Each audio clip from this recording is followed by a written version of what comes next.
Professor Doctor, Charles Blast, how are you?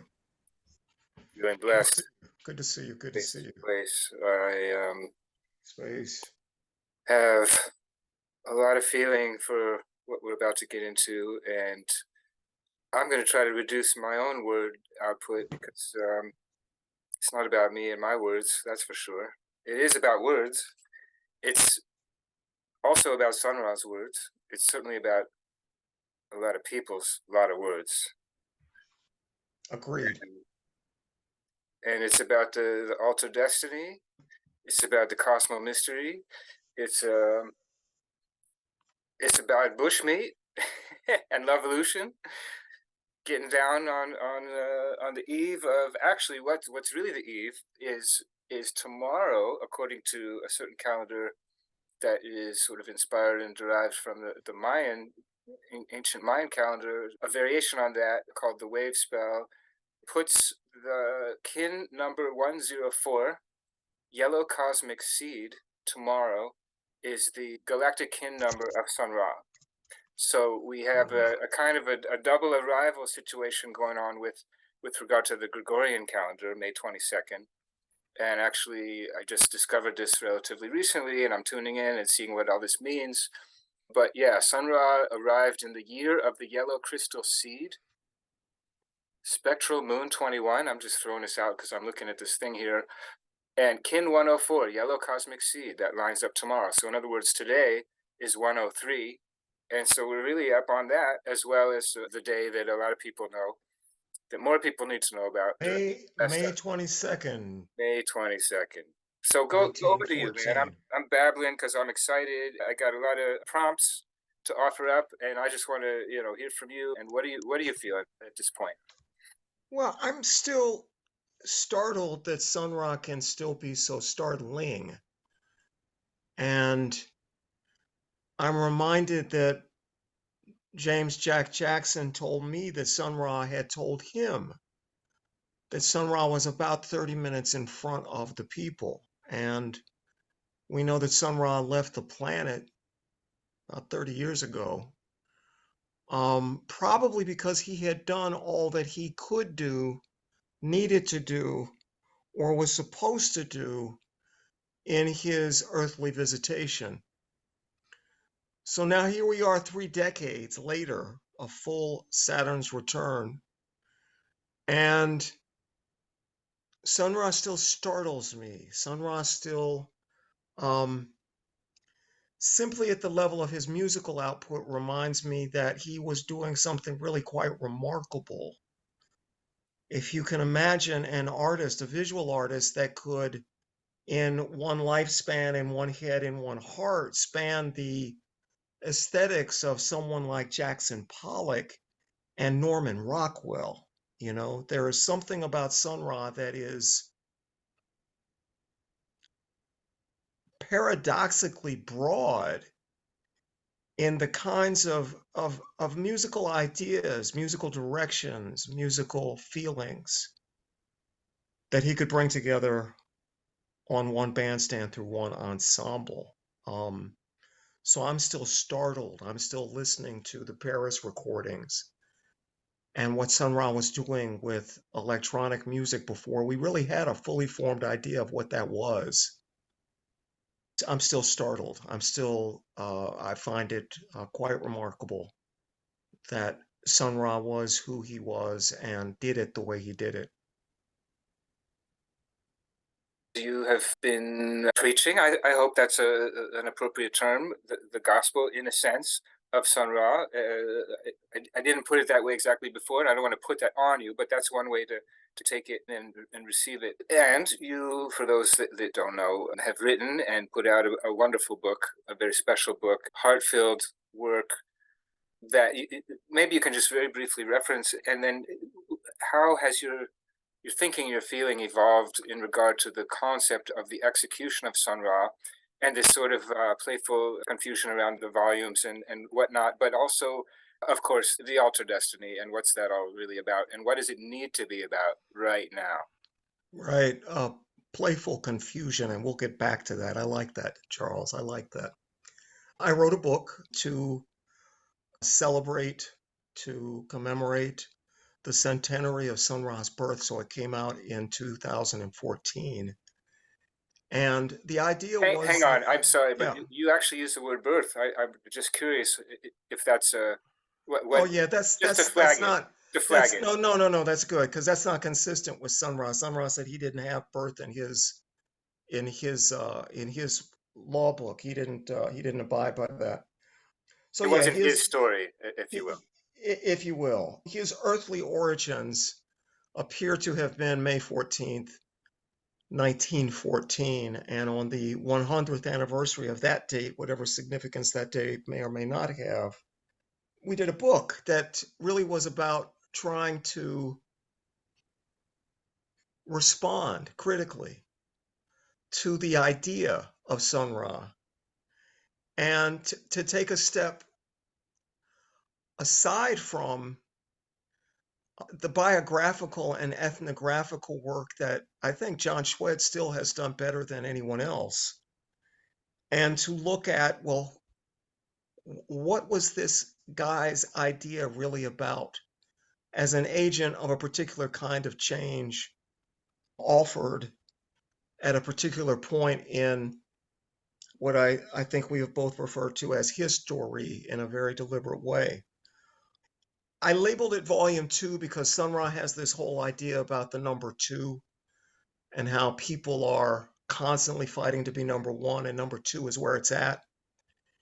And I also wanted to make clear that I was working within the constraints of one of Sun Ra's verbal equations. He said that the word execute means not only to put a man to death, but it means to put a plan into action. So I saw the book as an expression of activism in response to Sun Ra's diagnosis, Sun Ra's prognosis about the people of planet Earth.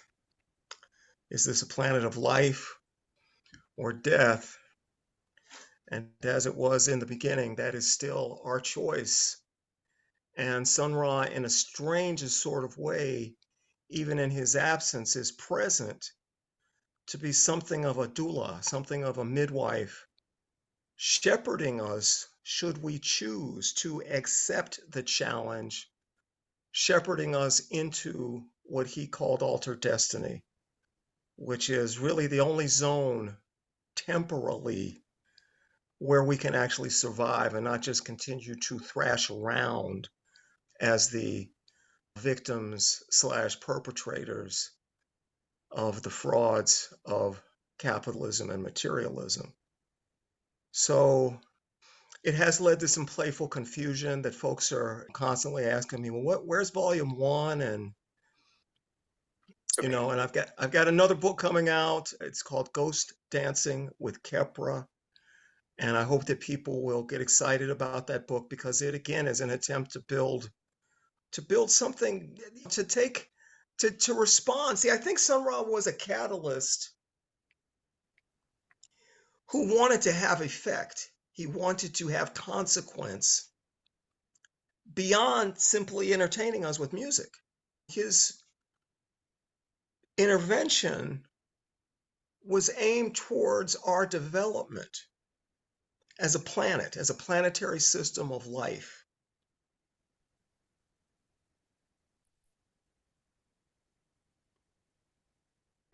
We both were with Sun Ra a bit and certainly heard him perform live and direct a lot. And so there is certainly an aspect and a dimension that is past tense. However, we know he's living, he's real, ever into the future, eternal and intergalactic.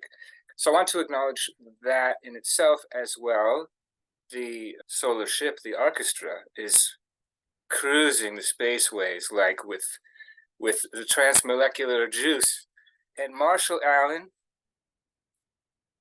creator bless Marshall, rocket number 99 coming up in just a tiny bit now on the 25th of May, 2023, as they call it. Marshall turns 99 Earth years, and this is just a force of nature in itself. And so flashing on the living legacy of the orchestra with Marshall at the helm, That's one thing that is also upon us right now.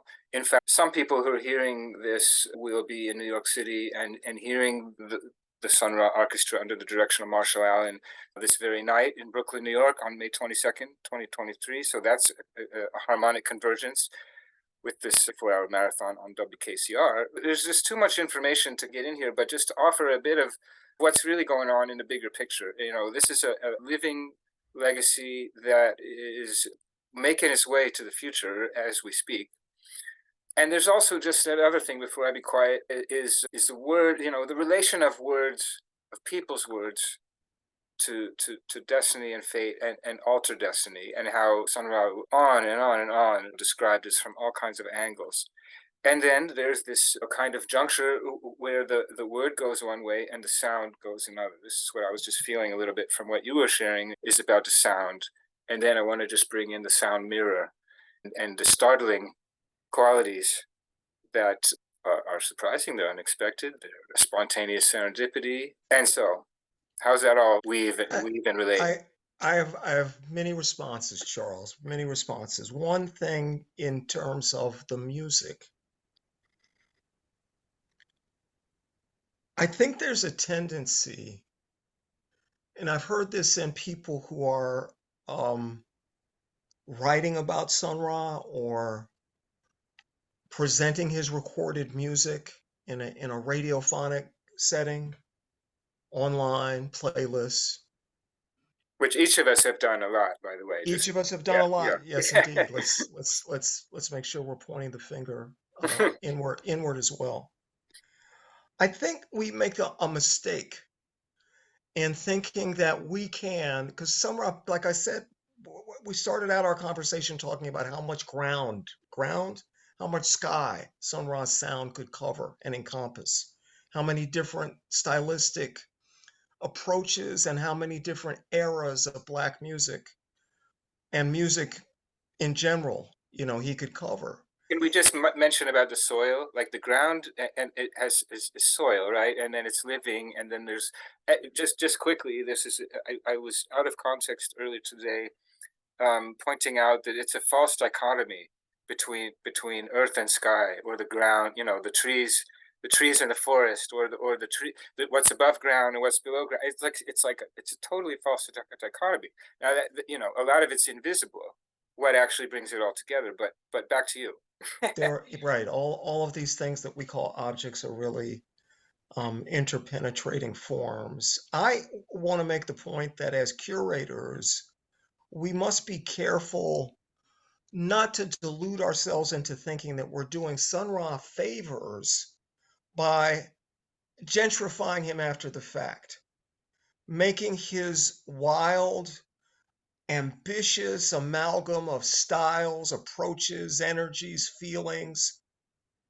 But you can't sort it out, and you have to be able to hear the Fletcher Henderson stomps, the big band foundations, as every bit as authentic as the space chords and the Afro percussion and the electronic keyboard mastery. All of those things are intrinsically Sun Ra. Just a quick thing, you can't gentrify him in the future because he's rooted in the ancient past as well. True. True. Afro-future in that sense. Yeah. But development carries us forward. I don't go out of my way to call myself an Afrofuturist, but when I hang out with Afrofuturists, I get work. I don't mind getting work. Fair enough. And I didn't mind getting work either. And dig it. I tell people all the time, I don't know why this Afrofuture must necessarily have so much Afro past bubbling around in it. We are, because our past was stolen from us. We are a people who are hungry, thirsty for a resumption of our organic temporal progression, our own timeline, temporal self-determination. We're hungry for that, and that pushes us in the direction of some kind of nostalgic revival. but I want to see whatever positive movement can be made from this idea of Afrofuturism. I want to see it being about how radically we can socially transform the space in which we live, socially transform it. Technology is going to do what technology does. It's all about selling products. And I think Sun Ra, were he alive, even as we sit on the threshold of whatever the heck AI is supposed to do to us, for us, with us, I think he would remind us that the real advancement, the real exotic technology is stuff that human beings have to learn how to do with regard to each other. You know, it's social technology. Let me Uh, drop another word in, which is culture, because that's my big question. This is a very alive inquiry in regard to the culture of technology, which means really the culture of the business of technology, as well. Then how does that all bring to bear on the social stuff that you're talking about? This is the puzzle that we're urgently got to figure out. well, I'm hopeful that we're approaching a generation of young people that will demand that their social order work as well as their digital environment, that will demand that their government work at least as well as their phone does. Or why Oh, bother? Or why bother having one? You know? yeah, but okay, just to flag that example about the phone, that data is not yours. We No, don't it's not. It's we not. don't own that data. So It's not. it's deep. It's deep, and it relates to some things that I've been kind of excavating in the Sun Ra archaeology, just to keep Sun Ra here prominently in the mix, which is his talking about the words that people are just talking and talking and talking like little children. And then he even said in 1991, and then they computerize it and they put it into action. He knew already then. I'm getting chills. I mean, it's just ridiculous, like how he was able to see and know and express, and almost he wasn't exactly blue in the face, but he was talking the stuff over and over. Some people heard him, but how many people really heard him and really got him and could Br- really do something about that? Brother Ah told me that Sun Ra was like able to lucidly describe in the 60s the lives we were living at the turn of this century, the 2000s.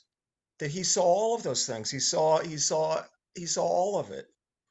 You know, I'm in a camp that's kind of a minority camp. I don't really think that it's valuable in terms of Sun Ra's usefulness to people to overhype or overinflate, you know, some type of supernatural or supranatural energy. I think he was a human being special in talents in the way that other geniuses are special in talents, abilities to observe certain kinds of relationships.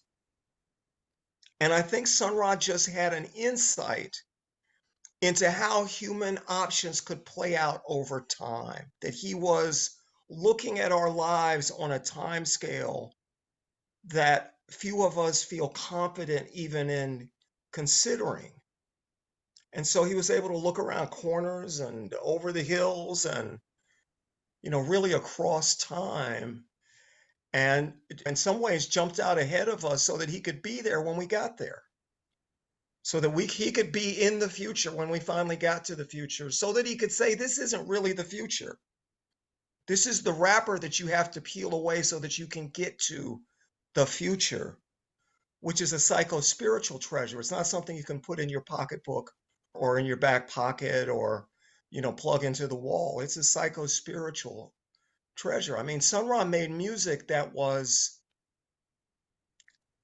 like, it's like a soul food, you know? It's like it's a content that fills and continues to fill even after you think you've heard it. So I think he was showing us how much elasticity and room and space there is for growth and construction within the human organism. Yes, he was a technologist, but I think his technology also included the ways of being human, social technology.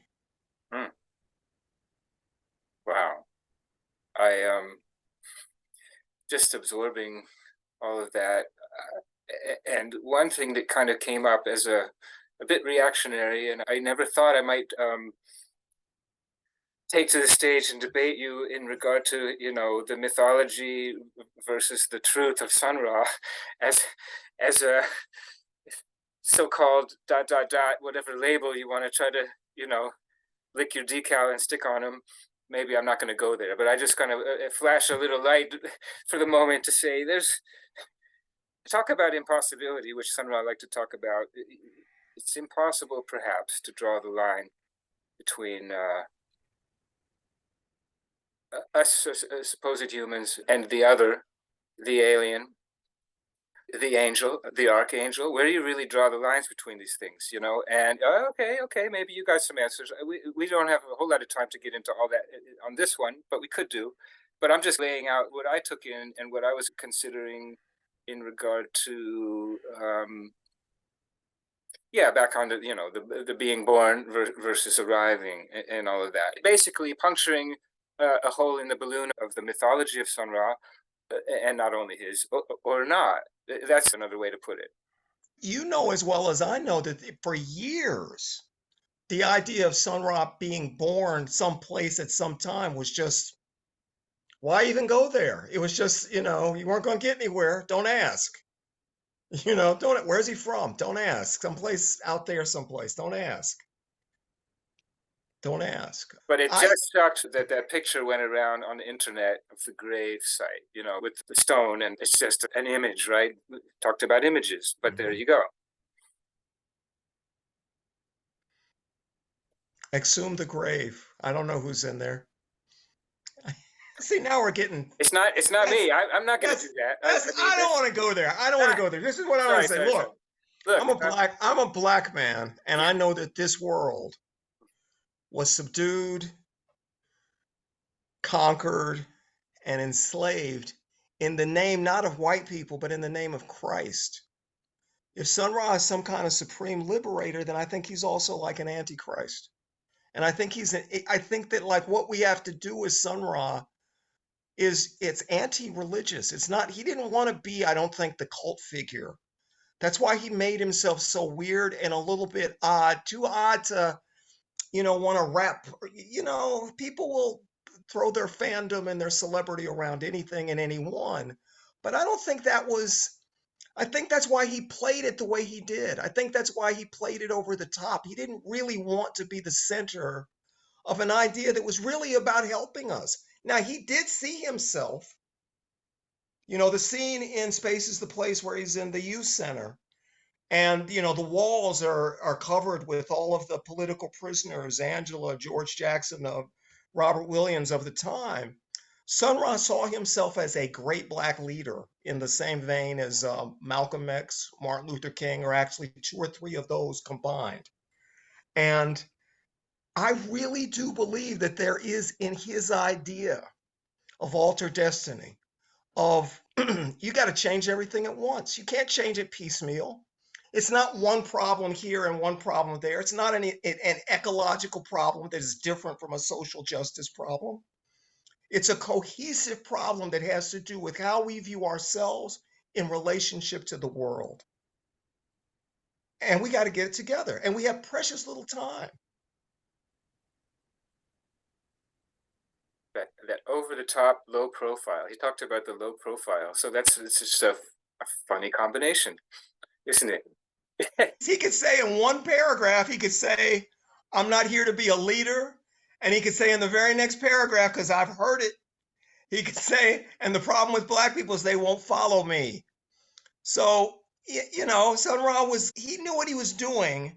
And it was really an act of service. It was not the deranged egotisms that some people can stand back from it and say, oh yeah, well, he was that was his persona. That was his shtick. He never took it off. It wasn't a costume. He was always Sun Ra. Always. And he was always on a mission that was about helping us. So, in that sense, I want to help him. I want to do the things I'm supposed to do out here to do my part in this vast orchestra. We all have a part to play. And you're doing yours, Charles. I'm doing my little part. And there's other people that are doing other parts. And I think it all comes together. And I think we change everything all at once. I think we stand in a very short period of time, if we can stand at all on this planet, we stand in an era where war has been retired, money has been retired, the nation state has been retired. And all of that is that's pretty exotic technology if you think about it. So let's just tag on to that. And again, acknowledging the greatness of the living orchestra under the direction of Marshall Allen. Rocket number 99, Marshall, with us all in tow, as it were, to the starship, traveling the spaceways. Could even call it cosmic weaponry. I don't know. It's just kind of a battle going on. But here's my question in a quick way, because we're running out of time. Holy dot dot dot. Batman. He did the Batman music. Anyway, here's the thing. Steps to alter destiny. What are some practical ways? Like what you just described is it. Okay, but that's kind of out there. That's really somewhere there. But what do we do if there's a quick way to sort of identify a couple of steps up to get there? Listen to children. Listen to them. Pay attention to them. They're paying attention in ways that we can't because we've already been socialized out of our common sense. So pay attention to children. Think on a planetary scale. They say think globally, act locally, but local is what? My neighborhood is all the planets that go around that day star. And that's my hood, And the star is that's beautiful star that's there every day. Same sun that's shining now was shining then. So I try to think like I'm a part of a planetary system. I'm not a part of a race. I'm definitely not a part of anybody's nation, country, the West versus this, NATO versus that. I'm not a part of any of those divisions. I'm a part of a living planet that wants a living destiny.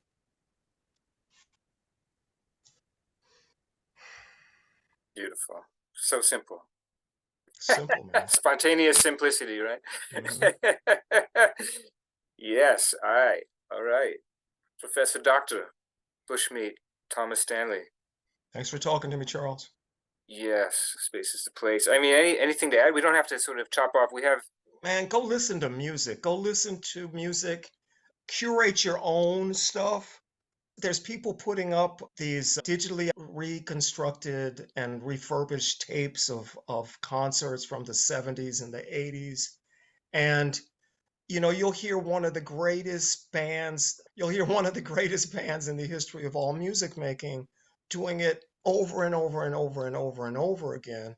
And it'll get your attention because there's something startling about what Sun Ra did, something that still continues to be worthy of our awe. Shock and awe, someone said once. A weapon. Yeah. All right. Well, keep traveling the spaceways, and I think we covered it. Yeah, just to put one other word, the blueprint. That was what I was asking about, and I think you laid it out pretty well. That's the blueprint for Alter Destiny, and keep preaching and telling, and that's what I'm doing. Much more in the sound. I don't tend to talk a whole lot. I just love to share Sun Ra music, and that's what we're doing. So, yeah, enjoy. Enjoy it, Charles. Thank you so much. Talk to you again soon. Yeah, much love. Space. Much love.